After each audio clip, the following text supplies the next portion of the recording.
And welcome to the Broome Coaches Corner Show. I'm joined with head football coach Lynn Fleming. Well, Coach, good win last week. For the people that got there late, for all practical purposes, the ball game was over after 13 seconds there. So you jumped out to the quick lead and were able to build on it from there, comfortable lead at the half, and then you got a chance to have a lot of the younger players get a chance to play again, and they stepped up and played well too. They did. Yeah, it was good. It's always good, to go out and do what you're supposed to do, and our guys did that in the first half, and, it gave our guys an opportunity, a lot of guys to play in the second half, and we had a chance to, for our other guys to cheer them on from the sideline, and those guys came in and did a great job for us. Well, we mentioned that a couple of weeks ago, Carlos sat here and told me, I asked him, I said, you ran one back last year. When are you going to run one back this year? He said, I'm going to do it in the next game. Well, he didn't do it next game, but, being a golfer, everybody's entitled to a mulligan. So he got his mulligan, and sure enough that he told me before the game, I reminded him, I said, this is your mulligan game right here. And he said, I'm running one back tonight, and lo and behold, first play of the game, picks it up on the bounce and took off, and like we were just talking, was so well blocked that Paul Lee could actually run that one back, though. But it was still, I gave him a new award. I gave him a buffet tonight for play of the game. Nice. And Good. Matthew Hall was a close second with the one-handed interception. Oh, yeah, absolutely. But it was good, though. Great plays. You were able to do a lot of things. Again, situation like that they have struggled. There's no doubt that they are down and struggle. But, you went over there and took care of business and did the things you needed to do. And getting stuff preparing for a big game this week. I know you had a couple of opportunities, and people may say, well, why did you kick the field goal? Well, what happens if it comes down to the situation this Friday where you need that field goal to win a region championship? You've gotten confidence back with Mason, and you were able really, I think, to do some things. It was almost like a practice for you the rest of the game to get ready for upcoming things. We did. Anytime we have a chance to kick a field goal, we're going to go ahead and kick a field goal just because it's going to be important for us in a big game. It already has been this year. So, it was an opportunity to work on that. We've changed a little bit of personnel and changed our alignment to kind of slow down some things. And, we just want to make sure we were still blocking it correctly, and it gave us a chance to kind of see it on film along with the extra points. And, so it was a great opportunity, and, we just took advantage of it. And like I said, it's going to be, Mason's, he's back on track, and, we're doing a better job of protecting, and, so it's going to be important for us down the stretch. And it was good on offense, too. You've went with J Mack a lot where he's had to rely on making a lot of big plays, but Carlos has 2 touchdown catches. One of them went up on a 50-50 ball. Great play right there. And Kamaje, player of the week. I know he's been a candidate every week right here, but I'm glad to see him made a great play on the final play before halftime. Yep. When you probably were looking, to throw a deep one or Hail Mary, and it wasn't there, and he just tucked it. And like he normally does, made a great play and just cut it back across the field. And then I think he was almost walking in the end zone at the end there. So. Yeah, well, it's nice when you have that opportunity. You're looking to throw the ball down the field, but you have a guy that's is so good with his legs, and he can turn. Not necessarily a busted play, but guys had good coverage downfield, and he just decided to tuck it and run it. And he's an explosive player, and that's what he can do when he's got the ball in his hands. And if he's not throwing it, he's always got a chance, an opportunity to run it. So he's a true, dual threat guy. So, it's fun to watch him, and you never know what you're going to get. That's right. And again, I think he's probably one of the best I've seen at the high school level in a long time on keeping the play alive. Yeah. That's a big thing. That so many times I thought he was going to run it, and at the last minute he finds somebody open down the field to throw to. Or at the last minute, you think he's going to throw it, and he takes off running like he did before halftime, and was able to take it to the house, though. But, the best thing about that is he's a junior. Well, that's right. And it really puts guys in a bind, especially in the linebacker and the second, third level, puts those guys in a bind. They don't know if to try to come fit or if they're going to stay back in coverage. So, he's done a good job, all year long of making people wrong, I guess is the best way to put it. So, and, you know, like I said, he's junior. He's only going to get better, and well, with what he does. And so we're glad to have him another year.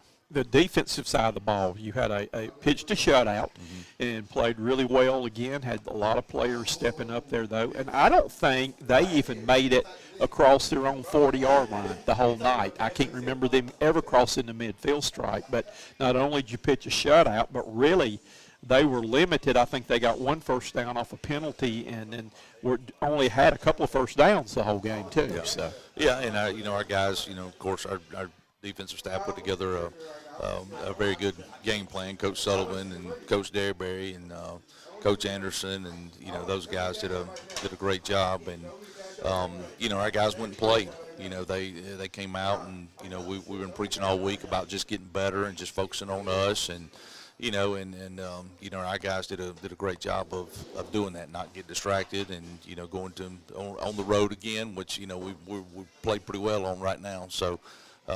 You know, just staying focused. You know, that could have been an easy game that, you know, these guys could have looked ahead to this week and all this stuff, but they, you know, they didn't. They kept their composure. You know, showed a lot of maturity on their part just to focus on this week.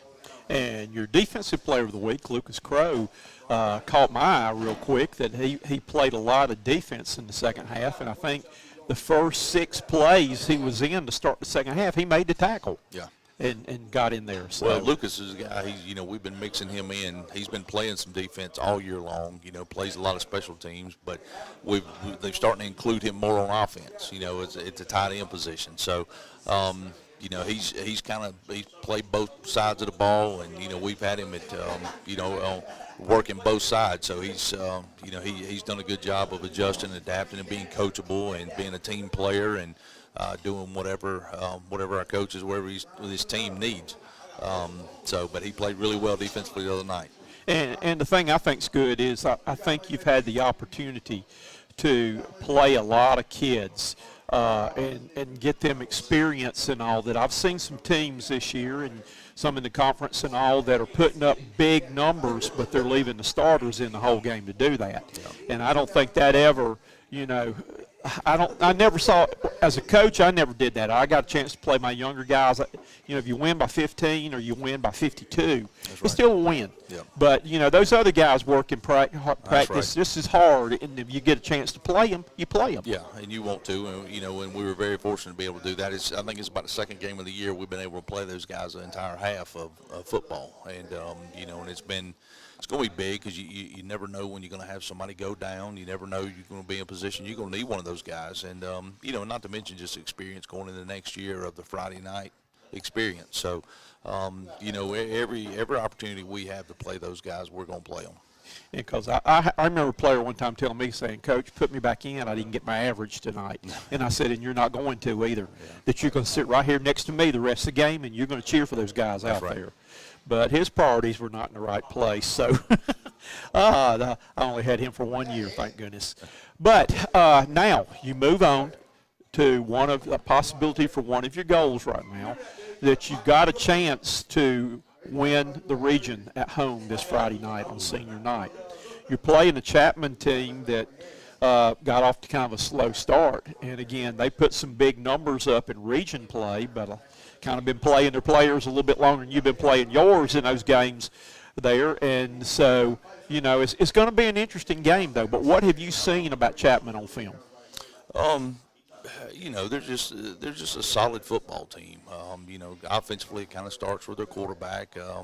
You know, he's a playmaker for them, and you know, they kind of go as he goes. You know, he throws the ball pretty well. He has a running back, number 3, who's a very good running back, and they rotate a lot of guys in there. But he's pretty special watching him run the football. You know, he's got a couple receivers that he likes to throw to that are playmakers for him, and you know, they're pretty solid up front. You know, defensively, the biggest thing you notice about their defense is team speed. You know, they get to the ball fast defensively, and you know, they're physical up front. You know, number 61 for them is a very good defensive lineman. You know, who's caused everybody problems.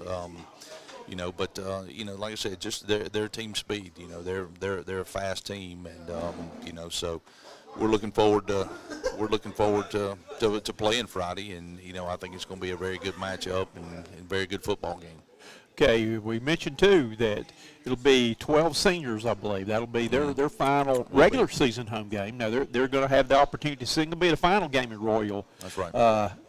Stadium for them, because they will play at least one playoff game there, and have a chance. Possibly you win this one Friday night, have a chance possibly of getting 2 playoff games at home. I believe. Exactly.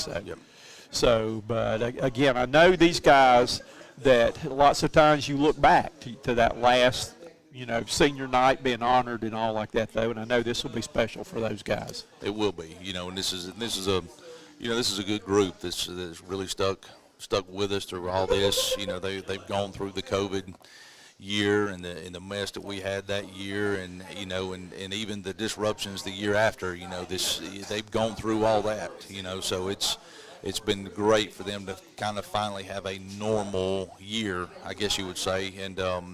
It's been fun to watch these guys get better, and it's just a good senior group who's done a great job of leading our guys. So it's a special group, and we're excited to we want to send those guys out with something special. Okay, so again, looking at the game again, what do you see as being the keys for tonight's ball game? Offensively the key is maintaining drives. So we have to keep the football. We have to keep getting first downs. We have to score. We have to put points on the board every opportunity we get. Defensively, we need to come up with some turnovers. We need to get some picks. We need to knock the ball out and get some fumbles. I think the turnover ratio is going to be big Friday night. And the last thing is special teams. We don't have to be. I don't think we have to be great special teams. We just have to be solid. We have to be good there and making sure that we're not making any mistakes on special teams and allow it to the opportunity to win us a game. Looking back on your Friday night game from last week, we always talk about don't always play as bad as you thought you played. You don't always play as good as you played. Did you see anything in the films? Do you think that you had some penalties issues, I think, in the first half there that maybe have been a little bit sluggish from the week off, or what did you see when you watched the film? Yeah, I think it was a little bit of that, especially from, first couple drives. I think we kind of shored that up a little bit, but it's just the kind of the get back into the rhythm and the speed of the game, because when you're practicing against yourself, it's, you don't get to go as fast as obviously you do on Friday night. So, I think as the game went along, we played faster and adjusted better to what we were seeing. So, that's the bye week. You never know what you're going to get. It all usually depends on the players and how mature they are and how we handle that. And so it wound up being a great week for us, and it was a good game for us to come back to. Do you know? We were trying to think back when the last time Broome won the conference championship was. I think it was 2013. 2013. Okay, so it's been a little bit while. It's been 9 years, though. It would be nice to be able to hang one of those up this year, though, and it would be. Look forward to doing it. It'd be nice to do it in front of the home crowd. Or are you going to fire the bus up this week? We are. So we'll, if it ain't broke, don't fix it. That's right. As soon as school's out, we'll head off campus again and just kind of keep our routine that we had a couple weeks ago. So just kind of keep it similar and get our guys moving and like I said, I think they enjoy that and we had an opportunity to make it something different for them. So we'll do the same thing this week. Well, I will have my jersey again this week too. That I haven't washed it. It's still good there. I'll probably maybe spray a little something on it, keep it going there though. But we're going to pull it out another week though. But Great. Look forward to talking to you after the game. Good luck. Thank you, Coach. Appreciate it. Thank you.